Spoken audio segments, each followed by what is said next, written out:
knowing more about Crisis Text Line and how amazing it's going. And we know the amazing people at Lifeline in the US, and they're still doing great things. But we're very much at the point where we're like, well, everyone just needs to be working together.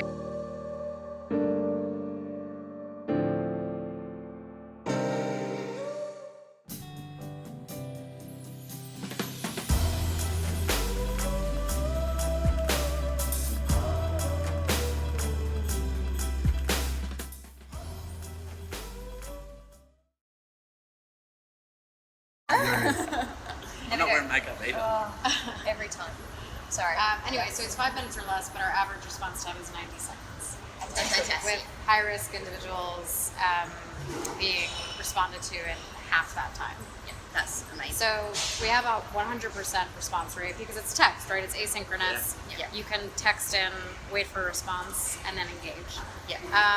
So we try to make sort of the initial part of the conversation as frictionless as possible. We have to communicate terms of service, and we have to allow users to opt in, but fairly immediately a crisis counselor will respond, generally saying, "Hi, my name is X. What's going on today? What would you like to talk about? I'm here to listen," right? And making it sort of very Open-ended as well. What's that? Like open-ended questioning as well. Relatively open-ended and trying to make the conversation as user-driven as possible. Yes. Our training is not focused on like psychological issues per se. We do educate crisis counselors to an extent about depression and anxiety, and particularly how to deal with suicidal texters. But we're more focused on sort of the 5 stages of a conversation, one of them being building rapport. Yeah. Right, so connecting to the texter, understanding, sort of mirroring how they speak, trying to find a point of personal connection, right? I crisis counsel as well. Wow. I was talking to a texter the other day, and we started talking about Veep, the HBO show. Love that show. It's really Watch funny, that show right? on the plane all the time. We were talking. We were getting towards the end of a conversation and starting to come up with coping skills and totally. So it became a very sort of casual conversation as if it were between friends. Exactly. So we try to the extent that we can to screen for the ability to do that, to connect with texters, and to train towards that. Even more so than here's the DSM criteria for bipolar disorder, right? Yeah. Like we're not as interested in that. Yeah. So when you have callers that call multiple times and you develop that rapport, then you know what they like and don't like, or their personality type, and you can adjust. How does that work with texting? Is it like flagged with people accessing? Yeah. So the service is anonymous, and we treat every texter as anonymous, whether they've texted us 20 times or they're texting us for the first time. Well. And so you can see sort of record, right? And we know that Jimmy likes to draw and listen to music. Those are good coping skills. Whether he does or doesn't have a support network, friends to talk to, what some of his triggers are. So the crisis counselor will have that information, and given that we're intended as a service for people in acute crisis, we try to move conversations along with repeat texters relatively quickly. Not because we don't care about them, we do. But we want to move those individuals to longer term therapeutic solutions, right? So we are definitely focused on a very sort of narrow segment of the market, if you will. But the hope is that we can get those people who are starting to feel comfortable sharing with a crisis counselor into longer term therapy, working with a group of other youth who are facing similar issues, etc. So that's sort of our approach. Yeah. Crisis Text Line is still quite new as well, aren't they? It's about 3.5 years in the US. So we've been around for a decent while. But I guess the thing that I'm thinking about in the context of Australia is sort of there are so many services available. Yeah. The market feels a little bit saturated. And the question is, sort of what can we bring to this market, whether it's the technology to bring together back-end systems so that we can consolidate data, or is it the counseling approach, or is it the sort of like how to brand a young person-centric crisis counseling service. Obviously, the technology will be beneficial to Lifeline in setting up a text-based counseling service, but we're what's stopping Crisis Text Line from actually having a Crisis Text Line Australia branch? So our ethos is create one source of service and data, sort of like 911 in the US, or 000, but for behavioral and mental health. Yes. So we don't want to compete. We don't want to, duplicate services. We don't want to fragment data. We don't want to compete for resources. So, and this is a challenge. It has been in the US as well. But the thought is that if we can work with one national provider of a crisis text service, who can then provide that service in keyword partnerships with other organizations across the country. It's easier for the user, right? There's one number to remember. You create a much richer database to learn from and to tailor services to the population. And ultimately, you use resources more efficiently and economically, right? Especially in a space where I know the government is relatively supportive of mental health in Australia, but still, there's only so much funding to be had. I mean, it's going to be an interesting meeting tomorrow. So we're meeting with Peter, for CEO of Lifeline. So I think that will be really interesting because they're launching the text service, so a new Lifeline text crisis service. So that will be interesting to see if there's any way that collaboration would potentially happen. Right. Also, they're the real first organisation that are delving into the crisis text area. I have a lot of people that come to Mindful, and the feedback they give is that they prefer. Everyone feels more comfortable to text these days and get on the phone with a shaky voice and talking to someone that you don't know from a bar of soap. Being able to flick a text message, it's so important, I think. And a lot of the services in Australia, and they do fantastic things, but they are very automated. The questions they are like this, where you need that connection. If you're not connected with them, they ain't going to tell you what you need to hear to get them to the next step. So text messages, it's perfect for that. So I think the challenge is going to be, our technology works, and I think it could be incredibly useful for Lifeline, so that they can bypass the year or two of development and utilizing millions of dollars to develop software that already exists. But I think beyond that, again, we're not positioning ourselves as just a service provider or software as a service. We want to try to build partnerships so that we can also build a global network of crisis text lines and understand these issues around the world. It takes sometimes, groups of advocates that are working, individually, not so much, because, these guys aren't big organisations, but we've found within Australia that these individual advocates are actually having a bit more power than a lot of the big organisations, because we're not stuck or sort of structured into certain things, and we can go to these places and say, well, hold on a second, these are all our contacts, resources and information. You actually need to start taking us seriously, and we're finding that is actually happening a lot.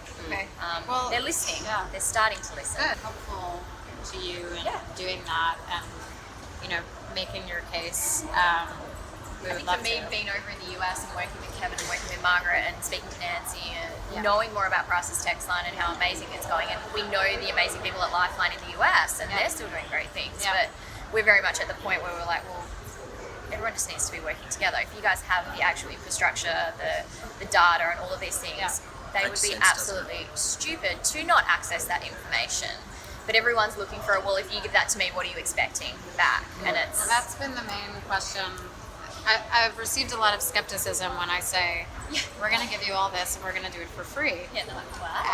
And we had some conversations with the people that were skepticization that occurred. I don't think that's what it's a new word, skepticization. No, we had some words with those folks. We had some words with Hong Kong folks that you guys had met with. And you did? Yes, we did. And it was a positive conversation. When? Yesterday at the governor's dinner. People would be like, "Oh, there's value in it." Morons. Which It sounds probably absolutely, would be. which It's sounds really absolutely ridiculous. stupid, though. Yeah. Well, Yeah. just I mean, just charge a menial fee. We could do that. You know, I could say to just people, they- we'll just- charge you if yeah, it'll make you feel just better. so they feel better, right? That's right. But the whole idea, though, is that, I mean, of course we benefit. We learn. You get the We have global alliances. We're a global society, right? Like, Yeah. you know, I'm walking around Sydney and I might as well be in New York, right? Yeah. Like, Oh yeah. I've like run into people that I know. I'm serious. Oh really? Yeah. Here for zero suicides or just? No, I ran into someone I know who moved over here a little while ago. wow. But anyway, and I met somebody when I was out to dinner with myself one night, and then ran into her again the other day and had lunch together. I mean, it's Wow. really a small world. Yes, it is. And so, of course, we benefit, right? I mean, you know, and we're a mission-driven organization, so we're trying to expand our mission. That is also a benefit to us. But, you know, the whole point is that why spend, like, we're not going to charge nonprofits who are fighting for every penny to implement services to help people when we can go to the billionaires of the world and the giant corporations of the world who have an interest in preventing their user base from harming themselves or other individuals, right? So that's where we'll go for funding and money. We don't want to. We don't. You know, it's like you don't. You don't take money from like a beggar.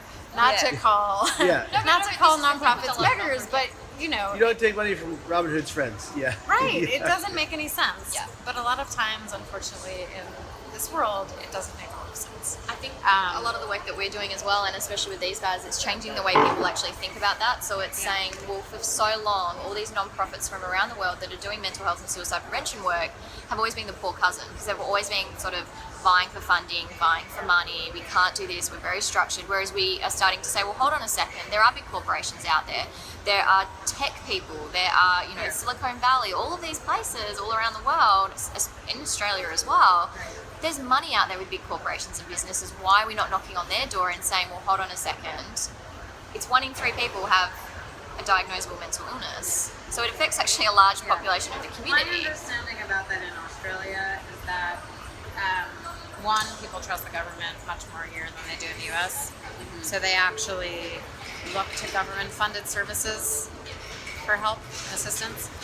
2 is that there isn't as much of a culture of philanthropy.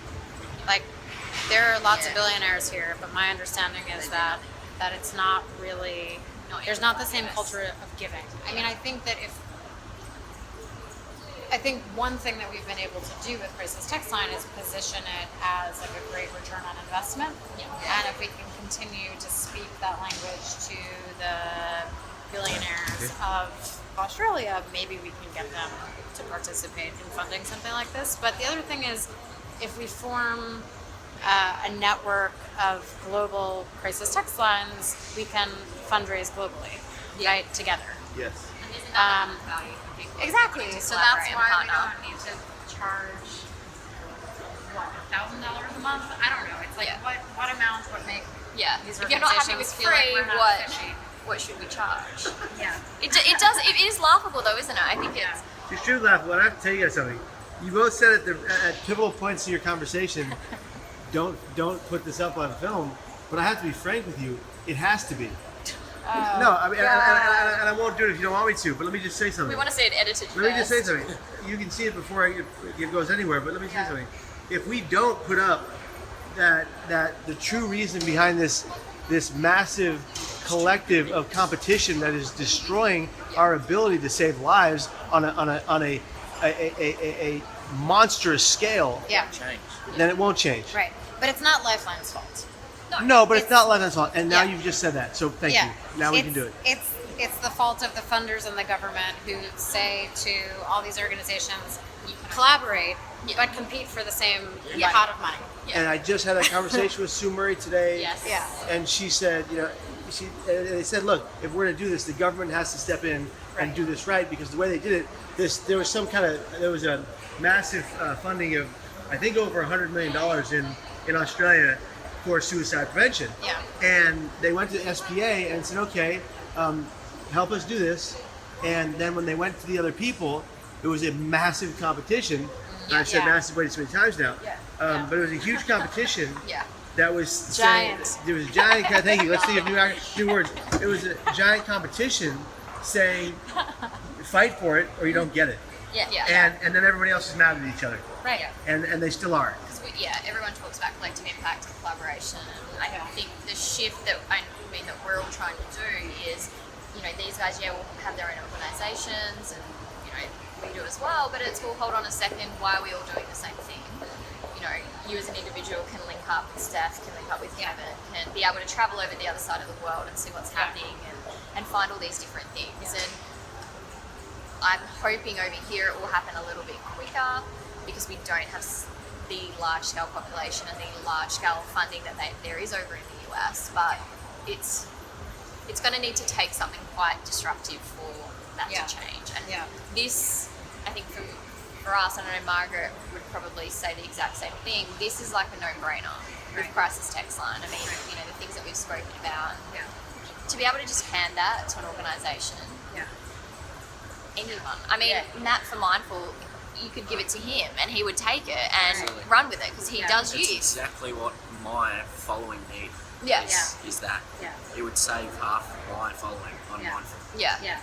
Well, the idea would be to establish a crisis text line that works in partnership with Mindful and Inner Ninja and every other organization across Australia to provide that service in collaboration with you, right? And to understand from Maybe, you. and what maybe your it's needs thinking are. about it. I don't know how practically it would work. Maybe flipping it on its head a little bit and going to maybe the smaller organisations that don't have so many structures. Because if you get 20, 30 of those sort of small to mid-size organisations over here, it then forces the bigger organisations to take a bit of note and go, well, the Lifelines, the Beyond Blues, even the reach outs and things. And I'm sure Jono, because he's so youth focused, would probably, that would be something that they would consider. Is, well, hold on a second, all these smaller organisations are actually taking this on board, and there is data behind it. There's positive, valuations.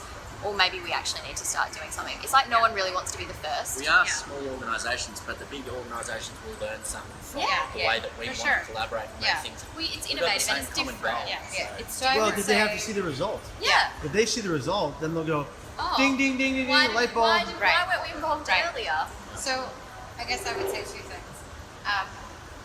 Let's see how the meetings go this week, and what the appetite is to, they're planning to launch a text service anyway. I want to know more about that. How that will actually be implemented and what it looks like, I'm not sure. But as you said, the way they haven't embraced your technology and data and something that's been established for 3 to 5 years, and they're going to stuff around for 1 or 2 years probably trying to get it right. Yeah. There's They could 1 or bypass 2 years of people So struggling. so if that happens, then I think the approach is to a little bit different. go How the was other way Jono around. to reach out? He was enthusiastic, but realistic. He so we had a good laugh over the fact that I was talking about collaboration and working together and blah, blah, blah. And he was like, how many years have you been doing this type of work? I said, 10. I said, how many years have you been doing this type of work? He said, 20. I said, okay, so I'm only half as jaded as you are. Yeah. Right? I mean, so I think he's realistically hopeful. And understands all of the mechanisms that are at play behind the scenes that are kind of forcing different organizations, including Reach Out, to work in silos. I did a subtitle for the Crisis Text Line book. Crisis Text Line, realistically hopeful. Sorry, that just popped in my head. I'll help you write the book if you want to. But I mean, I don't know if this will. So I'm trying to also meet with other individuals who might have some influence over this. I'm meeting with Julian Leeser. On Friday. I don't know again how much sway he has, but I know that he's a big mental health advocate and made that big speech about his father's suicide. Are you guys aware or no? He's a member of parliament. His whole Recently. his whole inauguration speech was about mental health and his father's suicide and the impact that it had. It's posted on Lifeline's website. That's right. Yeah. And then I was connected to Daisy Turnbull's office. We'll see if anything comes of that. You know, again, I don't really know who's pulling what purse strings. It's hard for people even within the sector and the industry to know what's, because it changes all the time, much like the US. Yeah. But I think the Lifeline, I think we'll know either way by tomorrow how they're going, and we will know what their actual plan is to roll that out. Yeah. Their tech service tomorrow, but I don't know. They don't have a plan yet. Yeah, That's yeah. What they're planning, hopefully, to do. Right. But I think, and that's the ridiculous thing. I think that the other thing that we want to try to help our affiliates do is sort of break the nonprofit funding paradigm. Yes. See, all of these things are positives, and you just sit there and think, why are you not just going, where can I sign and when do I get my technology? Well, you know, I mean, there are obviously different constraints here than in the US, but there are definitely people to go to and pools of money to be had, $1 million of unrestricted funding. Yeah. And I'm not saying that every organization needs to have $25 million of unrestricted funding, but you need to have more than 2.5. But it really helps. And you need to have some money that you can use flexibly. Yes. So that you can adapt to what's going on, you can iterate, you can operate like an agile startup, right? So Not a structurally big mammoth. with Crisis Text Line, Yeah. how is it physically structured? As in, so you have your crisis text counsellors. Are they volunteers? Are they paid sort of staff of the Crisis Text Line? How does that work? So the people who actually speak to texters are volunteers. Yep. They go through an application process. They're heavily screened based on sort of the ability to deal with the subject matter that comes up. We do background checks. Once they get through our application process, they go through 34 hours of online training. That are wanting to sort of disrupt and do things differently, what can we do to help assist what you guys are doing? Because you would probably find that all of the advocates that you will meet over here in this space would probably be like, why is this not happening already? Yeah. So it's brainstorm some ideas tonight. I mean, you know, Yeah. I think there are a number of different ways. I think you guys will have to tell me what you think is the most impactful in the context of your country, and we can provide you the tools to do it. So we're happy to help in whatever way possible, truly, because that is our mission. Yeah. That is success, and that is how we make money. As soon as something like this comes about, the more I can spend off your phone. Yeah, that's true. You can be like, here you go. It's a full-time job. I never intended for it to be like that, but it's So you're texting with individuals all day, or? nearly all day. Any follower that feels comfortable speaking, knowing that they get to me and can reach me, I message back. But that impacts on self-care as well. Do you have? Thousands.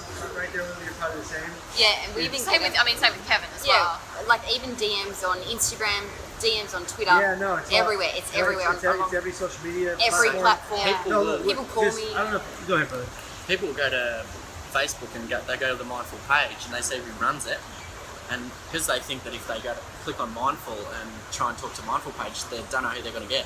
Right. So they clever enough, they work out who the admin is, who Right. runs the page, Yeah. and they'll go to my personal page. Yeah. And I'll message you there. Yeah, because they feel so comfortable because they've heard Matt Runnalls' story. Yeah. So, and to turn away and ignore them when they're telling me their story Of course. is Yeah. No way. But, no but then it's chance in self-care hell. as well, Yeah. because So it's become a full-time job. I have thousands of messages, Yeah. hundreds a day, and it's Yeah. just Do you then try to refer them to other services or no? yeah, at a point where I don't want to fob people off, because I know that if I build up the courage to go talk to someone and get the help that I needed, and if I just splurred my story on someone and they go, oh, here's the services, go here, Yeah. I would just fall apart, and that's Sure. what would have happened to me. So I'd try and implement that. I get them, Yeah. like you said, you connect with them, Yeah. and talk about other things to get them feeling comfortable. Yeah. And then you can say, well, look, mate, I think these are your options. And if it's just, it might just be a chat, and Sure. more than most of the time, it's just Yeah. a chat. Yeah. And they're fine. And you will find that happens a lot with a lot of the advocates over here that are sort of have just started an organisation or are running like individual sort of public speaking or go out and tell their story. That's where a lot of the contact is coming from. And I think probably self-care wise for a lot of us, having a crisis text line is actually really beneficial because Yeah. burnout. Definitely. We're all working in the space. quit. Yeah. I won't be able to I look mean, too I much work longer. for 4 hours a week, and it's hard for me. Well, right. So it's Yeah, it's I mean, tough. it's Steph, what are you thinking? What I'm thinking is, that would be amazing, one, because I love your response rate. And what concerns me about what's existing already within Australia, I don't know about anywhere else, is that on a good day, it can take about 20 minutes. So that's too long. Yeah. When you're in a crisis, you need someone that second. Yeah. And 90 seconds probably the most, because I don't know if you've like had an awkward pause in a conversation. 10 seconds feels like an hour. Yeah. So you need that quick response rate. And what I endeavour to do now, just to manage it, is I do have that quick response rate. I let the person know that I'm only speaking from a lived experience, and I'm not giving them actual advice as such, and validate what they're feeling and let them know that they know what's going on, and then together we can look at options. And I get people contacting me from like this morning, Ecuador, like internationally. So to have something like your service would be amazing, because then I don't have to have this panic, because I know the urgency when you're in crisis. I've lived that, and I know that if you're 1 second too long can be disastrous. Yeah. It's a matter of life and death, and people forget that. We look at numbers, we look at funding, we look at all sorts of in competition, but what we're talking about is human life. Sure. And I think that's what we need to bring that reality back, because it's lives that we're losing, human, living, breathing things that we're losing. Yeah. And it doesn't need to be like Can that. internationals text crisis text line even if they put the +1? Dang it. Yeah. There's like a bar. It's a liability Yeah. thing, because we can't initiate an active rescue Yeah. in Yes, Australia. of course. And maybe Um, someday we'll be right. able to. Right. Maybe someday we'll be able With good to. partnerships over here, when people start to pull their head out of there and realise that it's all It's true. there's actually no negative. I mean, to be completely honest That's with what we you, need is so we're going to start off with crisis text lines like in each country. Yeah. The dream is to have a global platform Yes. Yeah. Cool. with people around the world speaking to texters from A around global the world. safety net, like crisis text line. Yep, It would be That's epic. it. It would be epic. that's the title of our second That's the title of your book. Global safety net. Global safety. The crisis text line. And then the last subtitle is boom, Yes. boom. Later that same evening. Every time I go to seek professional help and do the right thing, it's getting thrown back at me, and I'll tell them that I'm suicidal. And they pick up the phone and want me taken straight to a psych ward, because they have no understanding of what the difference between feeling suicidal and taking that next step.